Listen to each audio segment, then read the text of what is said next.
وقفه اختي وقفي، راني عليك كنقلب. مازال ما وصلتي لداك الشيء اللي بغيتي؟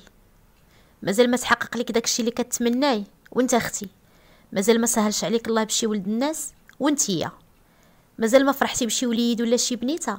ايوا غادي نتقاسمها معاك. وسمعيني مزيان وديري هاد الشيء اللي غادي نقول لك، والله العظيم حتى غادي تبدل حياتك.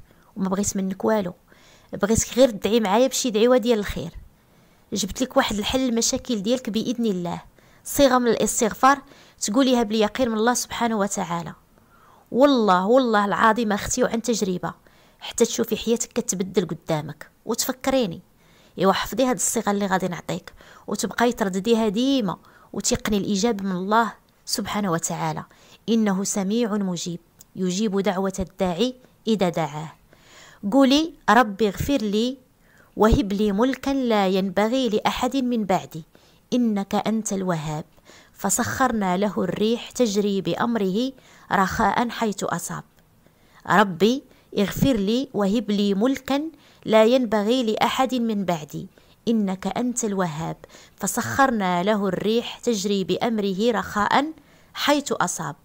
قوليها بيقين وغادي تشوفي ربي كيفاش غادي يرزقك من حيث لا تحتسبين. تشاركيها مع احبابك والناس اللي كتعرفي، راه كيقول لك الدال على الخير كفاعله.